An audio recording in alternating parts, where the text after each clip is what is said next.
Hello everyone, welcome back to my channel score max 6 to 10। YouTube पर भी मिलेगा and Instagram पर। Class 10 math NCERT का solution करवा रहे हैं।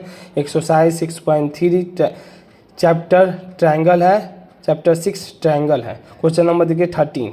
D is a point on the side B C of a triangle A B C. A B C D क्या है? पॉइंट है बी सी पे। सच दैट एंगल डी बराबर एंगल ए, एंगल डी बराबर angle A है। तो so that C A का square बराबर C B into C D.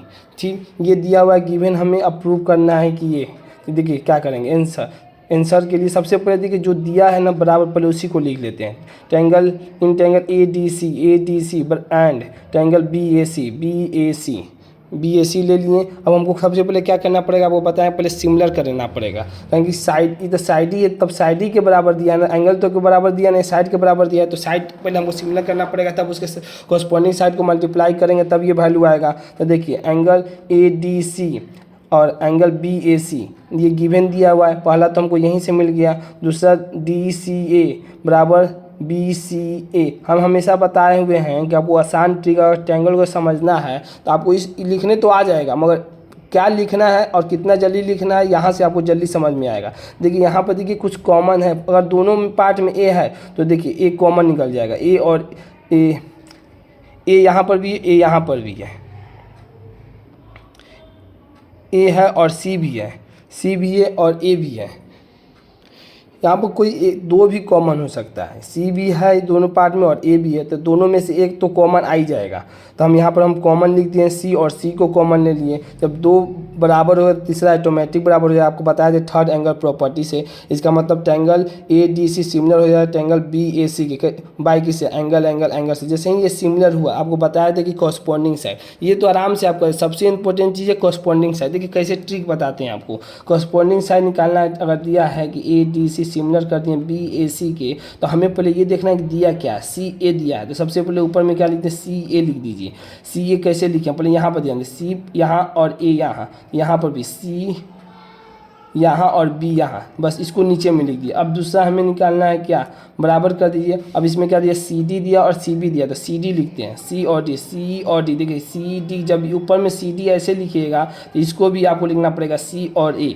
बस ये जैसे इसको लिखिएगा जो दिया गिवन में उसी तरह नीचे में लिख देना है, उसको क्रॉस मल्टीप्लाई कर दिया। सी ए का स्क्वायर बराबर हो जाएगा C B into C D, C B into C D. एक बार और समझिए, देखिए ट्रायंगल दे दिया similar A D C similar है ट्रायंगल बी ए सी के, इसको देखिएगा तो बहुत कन्फ्यूजन होगा। हाँ, प्रैक्टिस करते करते हो जाएगा। हमें जो दिया है उसको ध्यान देंगे। सी ए दिया हुआ है तो सी ए, तो सी ए लिखेंगे, पहले सी और ए लिख दिए, बीच वाले को छोड़ दिए सी ए, तो वो सी तो नीचे में जो सेकेंड वाला ट्रायंगल लिए हैं सिमिलर, उसको सी और बी नीचे में लिख देंगे, बराबर कर देंगे। अब क्या है सी और बी, दूसरा में क्या है सी और डी है, सी और डी और सी बी है, तो सी और डी ऊपर में लिख देंगे, सी और डी, तो सी और डी इसको इस तरह लिए तो सी और बी नीचे में, सी और क्या आएगा बराबर में क्या लिखे, सी और डी और सी लिख दिए, तो ए और सी या सी और ए लिख देंगे, क्रॉस मल्टीप्लाई कर देंगे, बी सी बराबर सी डी। यही आपका आंसर हो गया।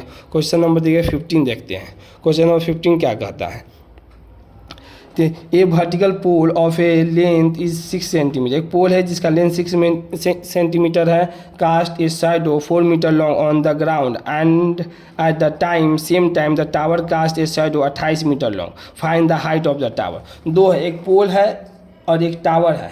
ठीक, पोल का हाइट दिया हुआ है 6 मीटर और टावर का निकालना है। और इसका शैडो जो बन रहा है पोल का 4 मीटर बन रहा है और टावर का जो शैडो बन रहा है 28 मीटर बन रहा है। अब समझना है कि क्या आ रहा है कि एक सनलाइट है, दोनों पर प्रकाश पड़ रहा है, दोनों पर पोल पर भी प्रकाश पड़ रहा है और टावर पर भी प्रकाश। जब ऊपर से प्रकाश पड़ेगा पोल पर या टावर पर, तो ये हमेशा ध्यान दीजिए दोनों का एंगल तो सेम ही बनेगा, क्योंकि दोनों का जो प्रकाश जो ऊपर से नीचे पड़ेगा, मान लीजिए ऊपर से जब नीचे पड़ेगा तो ये थोड़ी इसमें छोटा हम पढ़ेंगे, इसमें बड़ा पड़ेंगे, दोनों में बराबर ही तो पड़ेगा। जब बराबर पड़ेगा इसका मतलब ए बी क्या है, टावर मानिए, सी डी का मानिए पोल। दिया हुआ है क्वेश्चन के हिसाब से समझाने के लिए लिख दिए एंगल सी बराबर angle A. Sun will fall on the tower and pole at the same, जब जो सन का जो प्रकाश ऊपर से पड़ेगा सी पर भी और ए पर भी जितना एंगल बनाएगा, ये 30 बनाए इस पर भी 30 बनेगा। प्रकाश तो सब पर डिवाइड थोड़ी करता है, हमारे बॉडी पर भी प्रकाश पड़े या मेरे बगल वाले पर भी बॉडी पर सन का प्रकाश पड़े, दोनों का अमाउंट क्या होगा, सेम ही होगा। उसी तरह दोनों का एंगल क्या होगा, सेम होगा। सी और ए के बराबर हो जाए, एफ का एंगल ई के बराबर हो जाए। बस यही सिमिलर करने का इम्पोर्टेंट कॉन्सेप्ट था। सी का एंगल ए के बराबर कर, एफ का एंगल ई के बराबर कर दिए और दो बराबर होता है 30, यहाँ पर दिया तीसरा क्या, पोल और टावर क्या होता है, सीधा खड़ा होता है, तो क्या लिख दिया एट 90 डिग्री। डी बराबर एंगल बी क्या हो गया 90 के होते, triangle A B E similar हो गया टेंगल सी डी एफ के, कैसे एंगल एंगल एंगल।